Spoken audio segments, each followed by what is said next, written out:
Hello and welcome to Your New Jersey. I'm Lisa Marie Falbo. On today's show, we're talking impact on and off the field with a hometown soccer star shaping the future of the game right here in New Jersey.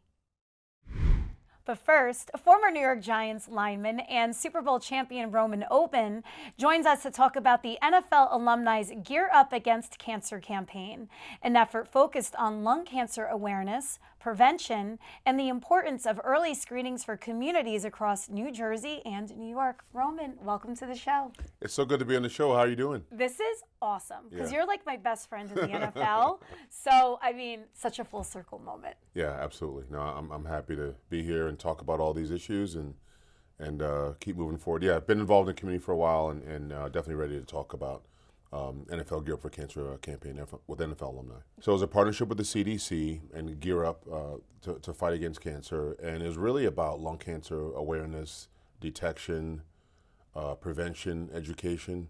More people die of lung cancer than any other cancer. It's really about being aware of the causes of lung cancer. My college girlfriend, her name was Keisha Kirkland, she passed away in 2013 of lung cancer. Wasn't a smoker. Wow. And so it's personal to me, but I think it's great to like have this partnership and use my platform as a former NFL player, now with NFL Alumni, just to raise awareness for this issue. And it's you and a couple others.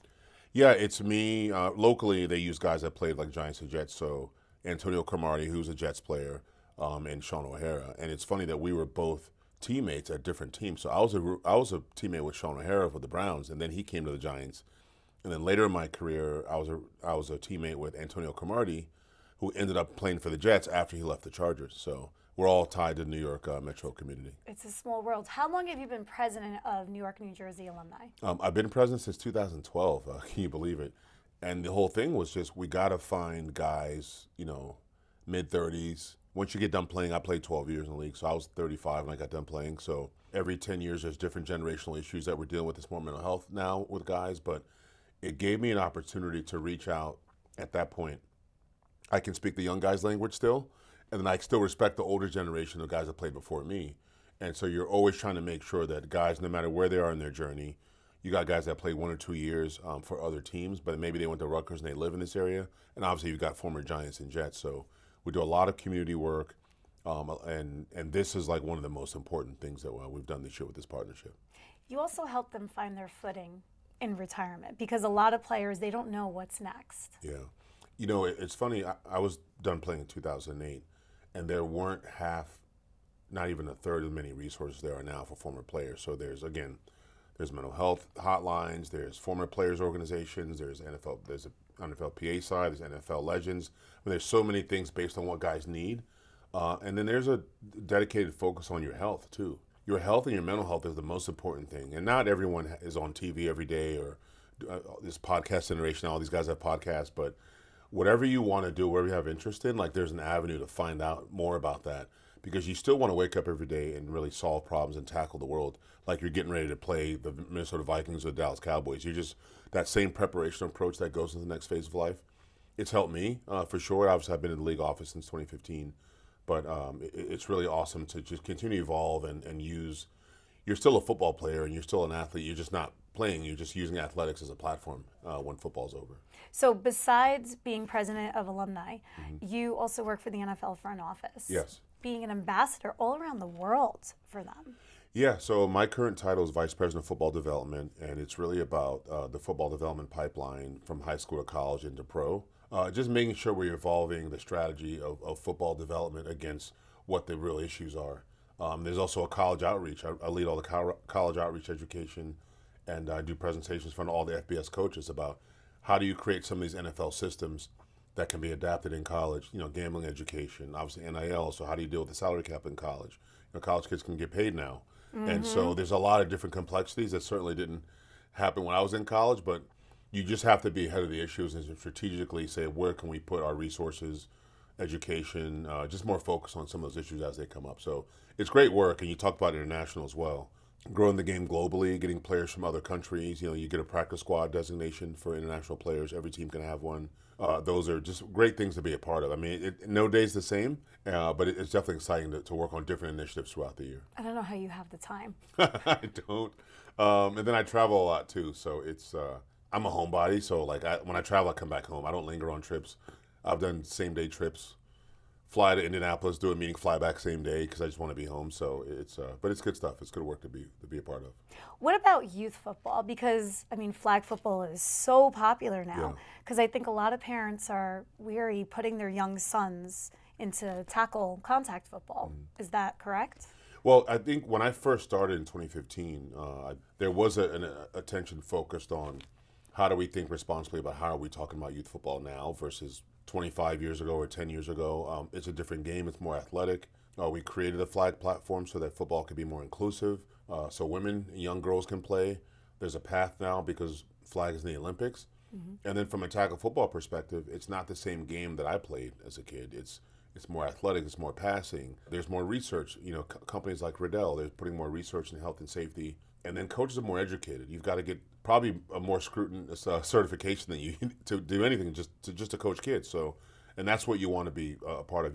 Parents want to make sure their kid is in the best position to succeed. But I think the game is in a much better place than it was 10 years ago than we started. And certainly, things that we went through as kids when I was younger. Yeah, and you have two sons that play, so all of this is of greater importance to you. Yeah, absolutely. It's almost like working on initiatives and you get to follow your kids through their own journey. So when they were younger, I was doing more youth football related work. Now they're older, I'm doing more college football related work too, and some pro stuff too. But it's good work. It's really a blessing to be a part of it.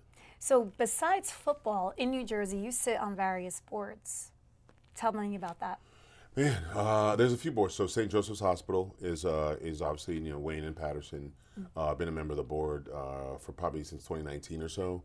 We had a golf tournament every year we do. There's a lot of things going on in the local Patterson community. Patterson is really like my adopted hood, so to speak. Really? How yeah. come? Well, when I was playing for the Giants, I'd go to Patterson, get my hair cut. I lived off of like 46, so I'd go right down Union Ave and find little places to eat when you get into the Patterson side. So I've always loved Patterson, but the willingness to serve in that capacity. You talk about learning about hospital administration, like during the pandemic and all the things they were dealing with 5 years ago, gave me a better education. And it also, for me, my career journey, I've always been just a sense of responsibility to the community and things that I want to get involved in. When you're younger, you go to elementary school, you read books to kids, or you go do an appearance. But like at this stage in life, being on a hospital board, I'm on the board for minorities in sports. I'm on Positive Coaching Alliance, like things that really touch me and impact me. And you get to impact the community from a higher level, from a board seat position. How can you work with these organizations that are impacting the community in a positive way? So it's really awesome to be a part of those. I'm glad you brought that up. Oh, of course. I admire everything about you, but I think your life outside of football and everything else, I mean, that just shows the kind of heart that you have. Well, it keeps you balanced. And I think I would tell college kids all the time, you can't just think about football all the time. I think your ability to do well in the classroom, do well in the community, just self-manage yourself, have something, it's all about the brand identification, brand affinity, but your brand identity is how people think about you. So I want people to look at me as someone who cares about the community, cares about impact, and just wants to continue to grow. I mean, I haven't played a down of football since 2008. It's been that long? Yeah. But I'm still preparing. I'm still paying attention to things. I'm still focusing on things that are important to me and how I can create impact. So like I said, you're always a football player. You're just not always playing football. Well, we'll end on some football. The New York Giants are bringing in the coach, John Harbaugh. Can you believe that he's going to be a New York Giant? Interesting story. So that summer of '08, when I was done playing in the league, I did a minority coaching internship with the Ravens when he first got to Baltimore.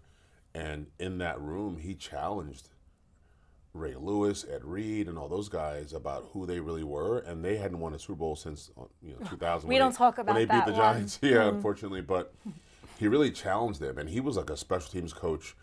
He was the first head coach to be from special teams, and he had this chip on his shoulders. All that time in Baltimore, I mean, we've seen John Harbaugh on the sidelines in January for many, many years, and I think that level of stability is something that he can bring to the Giants community. I don't think Giants fans envisioned like 10 years and 4 or 5 different head coaches. And It's so, unheard of for that team. yeah. I mean, if you look at the historic franchise of your Steelers that are going through some transition, Packers, what New England has done the last 25 years, that level of stability, the 49ers. I mean, you see the Giants in that way, and I hope that, and I'm confident that John Harbaugh being on the sidelines on Sundays for Big Blue is a big step in the right direction of getting back to the organizational stability.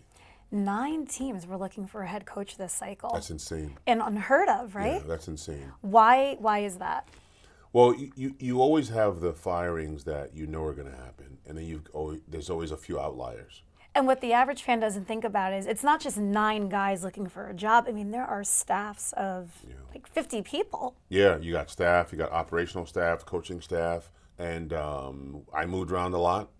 As soon as we got married, I said we're going to move a little bit and just hopefully not. But 3 teams my first 5 years of marriage. Wow. I ended up playing for, but towards the end I was with the Chargers for a long time. But I always think about the families and the things that get affected and impacted. Obviously, fans want good football. They want their team with a chance to win and go to the Super Bowl. But you do think about that. So I appreciate you bringing that up. Yeah, of course. Well, where can people find out more about the campaign and everything that you're doing? NFLAgearup.org/cancer /cancer about the fight against cancer with NFL Alumni, partnership with the CDC for Gear Up. And obviously, I'm pretty active on social media. So I'm at R_OBEN on Twitter and Instagram as well. And so you can find out about what I'm up to. Awesome. Roman, this was so much fun. Thank you so much. My absolute pleasure. Thank you. Thanks. Montclair native Yael Averbuch West, former U.S. women's national team player, Gotham FC alum, and now the club's general manager and head of soccer operations at Gotham FC, joins me now. Welcome to the show. Thank you so much. That is so cool, everything that you have been able to accomplish. Well, I really appreciate that. I feel very strongly about my hometown club, and so it's really cool to be full circle and be able to see the journey of the club. And women's soccer, like when it's World Cup time for the women, I feel like you take the country by storm, even bigger than the men in some ways. Well, we have a really long-standing history of success in women's soccer in our country, and our hope is that it translates to the NWSL, the National Women's Soccer League, and Gotham FC is part of that. Yeah, we're all World Cup crazy right now, right? Because in just a few short months, all the world's attention will be on our little portion of the universe. Exactly, and all that buzz, all that excitement about the game of soccer, our goal is to translate that into the household names that you know, not just as national team stars, but as Gotham FC stars on the women's side. But obviously the men's World Cup is this summer. Well, Gotham FC are world champions. Congratulations on that. Thank you. And you are now like coming full circle. I mean, you were a student playing soccer, I'm sure, in Montclair on all the different leagues. I have a niece who is doing the same right now. She's 14 and on every team probably like wants to follow in your footsteps. You made it to the national stage, but now you're in the front office. How is that transition going for you?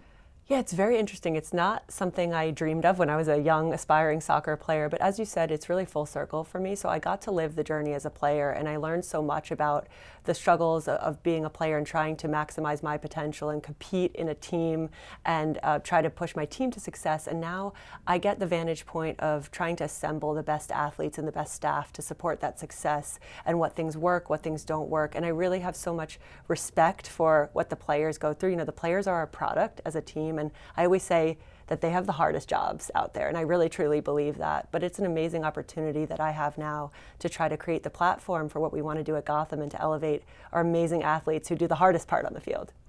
Is it hard to put your feelings to the side though, because you know what the athlete goes through? So to like have to pick and choose? Yeah, I'd say, my North Star is to do what's in the best interest of the club. And, it's been really interesting for me to learn all the elements that go into that, into growing the business of what needs to support the soccer side. And at the end of the day, there are hard decisions that I have to make all the time.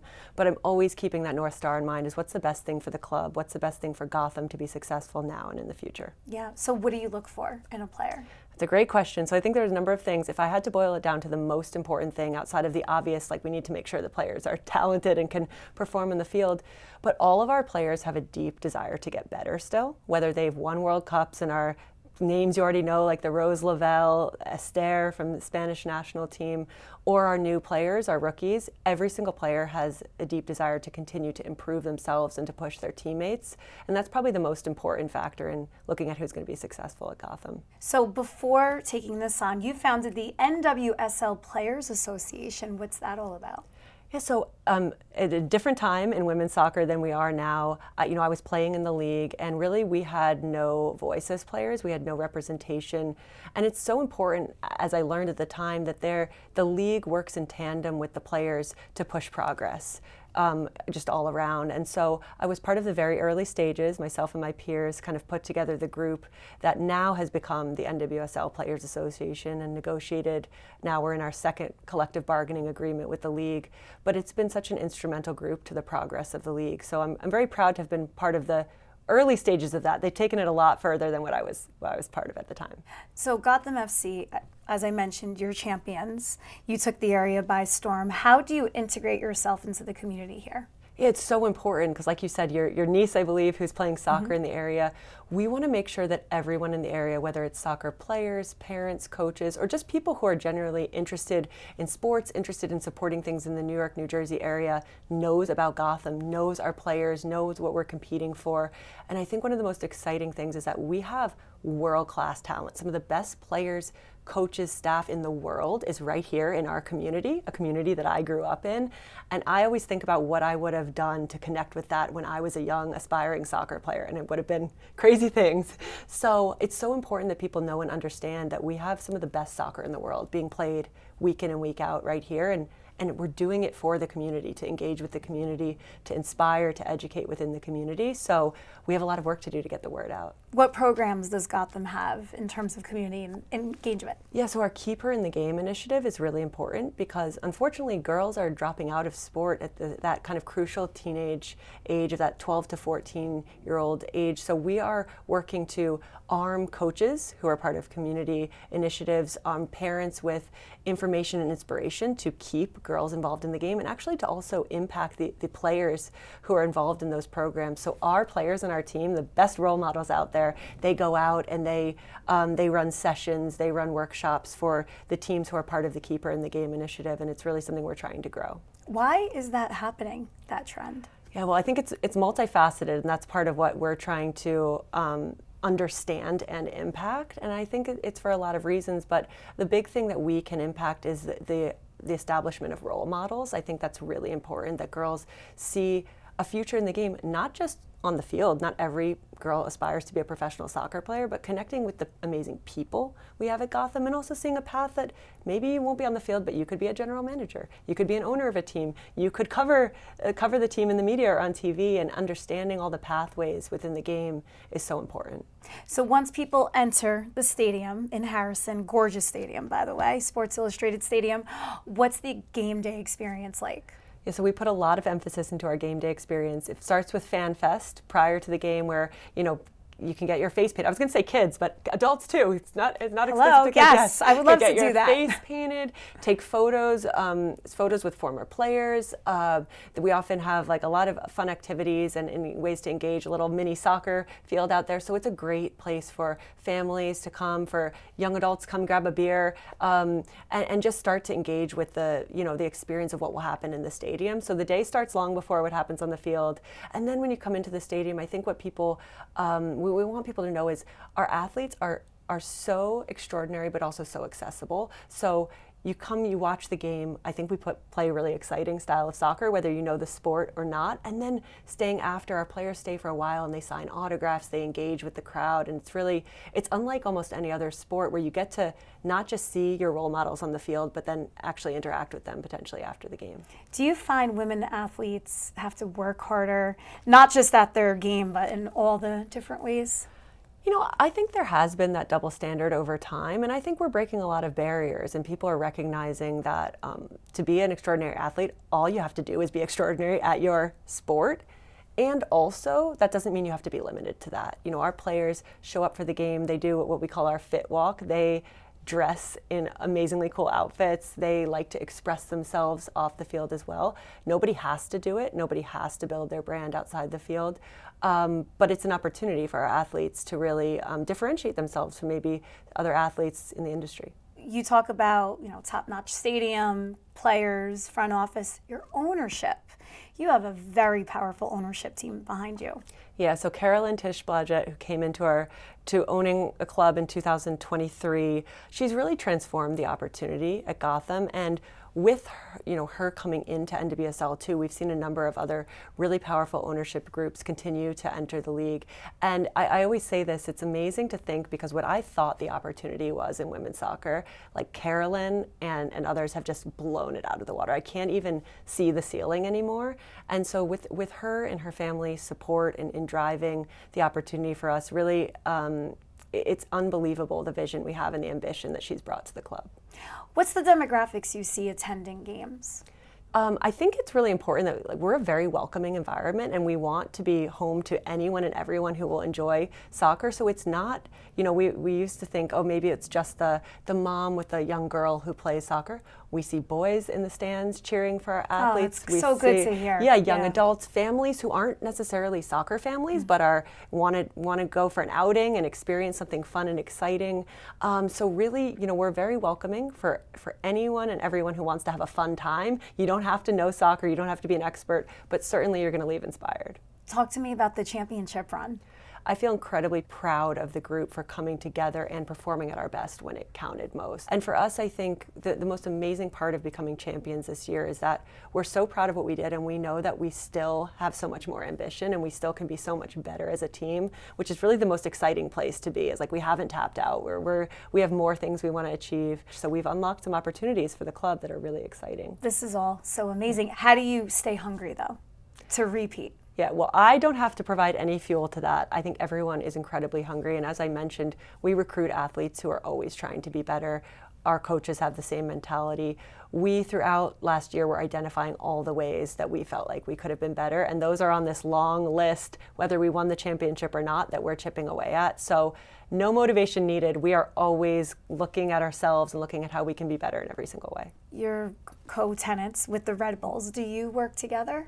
Yeah, we have a great partnership relationship. It's not an official competitive relationship in that sense, but we share a training facility and we share a stadium. So we have a lot of synergy in terms of our collaboration, but our clubs are not affiliated in any way other than that partnership. That partnership, yeah. What about the town of Harrison? How do they support you? I'm from New Jersey, so I'm very biased, but I love being in the heart of New Jersey and Harrison. It's so convenient to get to. I think people don't understand how easy it is to get there and to come watch our games. And we're embedded in a really strong culture of soccer and a soccer community. And so being in Harrison, there are a lot of people in walking distance to the stadium who are diehard soccer fans. And it's really amazing that we can embrace that culture as we try to spread the word far and wide across the world. Also right here in our neighborhoods are soccer fans who support the team. Yeah, the population is changing, right? So more and more soccer fans are now in the area. Those who are not yet soccer fans, we're going to make them soccer fans. How do you convert them? I think it's just coming to one game. It's meeting one of our athletes. It's coming to one game. It's coming to the Fan Fest. You don't have to know the game. Like I said, you just have to want to have a fun time and be inspired. So we ask people to come to a game. Tell your friends if you had fun. Bring them to a game and kind of spread the word person by person. That's great. Well, where can people find out more and to get tickets to your home opener? So GothamFC.com. Go to our website. All the information is on there, the season schedule. You can buy tickets. We would love for you to come to a game, check it out, see what you think, bring your friends. And the home opener is March 21st. Okay, in Harrison. In Harrison. Spring is around the corner. I love it. Yeah. Thank you so much and congratulations on all of your success. Can't wait to see what's next. Thank you so much. Thank you for joining me on another episode of Your New Jersey. I'm Lisa Marie Falbo. We'll see you back here next week.